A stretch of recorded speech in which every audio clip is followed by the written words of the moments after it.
Hi everyone, this is Robin from Mimi's Card Studio again, and I'm going to show you today how to do the base for the cascading cards that I love to make, and then I'll show you some of the pieces and how I put together the wedding card. I have a friend in Oregon who has asked me to show her how to do this, and I will be sending her a kit, Miss Jennifer. All of my students who took one of my cascading card classes received one of these templates that one of the ladies that took my original class, and I made them measure and cut all by hand, came up with. And it really is a lot easier using this template. And so if you take a class or order a kit from me for cascading cards, you will get one of these templates, and I'm going to show you how that works. We're going to start first with a piece of 12 by 12 white cardstock. Now I'm using white because this will be the base for my friend Jennifer's kit. And you're going to line it up right on the edge. Be sure to use pencil because you're going to try to erase it in a little while. And you're going to draw a line like that. And then you're going to turn it over. Match up that line again. So see, here's the line, the first line I drew. And now I'm going to match it up again.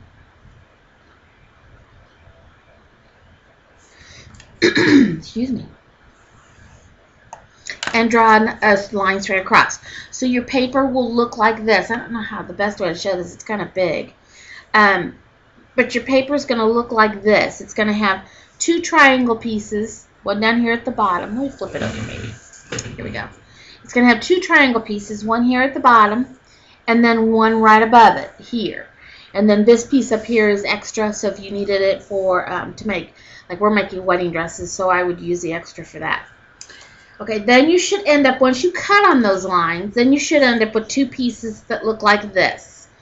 This is going to be the base of your card, and again, I'm not sure how to, here we go. Bear with me as I try to figure out what the best way is to show this to you. But you're going to end up with two pieces like this, okay? I then will use this handy-dandy little template, whoops, and flip it over. And you'll see on the template I have a line here, and I give you the measurements too, and I line this back up with just a little bit. Now we have a green card because there's several steps. I did this in steps. And you're going to mark it right there at that line, and then you're going to mark it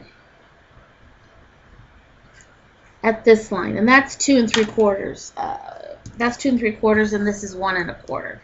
And then you're going to connect your dots, and you should have a piece that ends up looking like this. So now you should have two pieces. You're going to do these on both halves with this line coming down the middle. And then you're going to take your score pal, or you can do this on, if you don't have a score pal or a Martha Stewart score tray or a Stampin' Up score pal, I think it is called. I don't know what it's called. Anything, you can do it on your cutter. But you're going to line this up right here. And I use my stylus. All of these come with bone folders, and lots of people like the bone folders better. I can't even get the tray open now. Lots of people like bone folders better. I prefer the stylus. I think it gives it a cleaner line. It's easier for me to follow it on the measurements here. And again, on your template, I have written where you're going to score and what you're going to do with those once you get scored.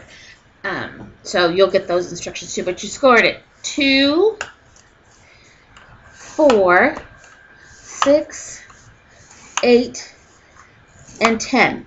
And eventually, all of these are going to be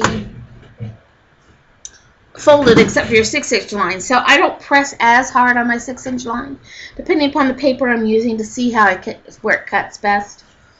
Okay, so for matter of purpose of the camera, I now have two red pieces, and I've put my line down the middle, and I've scored them.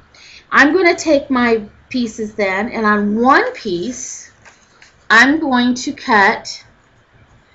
Now I call them the two 6 and 10 lines, but it's your 2 end lines. So you're going to cut down to that line on one of those and up to the line on your 6. So you'll have 3 cuts on this going this way, okay? Then you're going to do the opposite on your second piece. So on this piece I came down on the 6 and I went up on the 2 and the 10.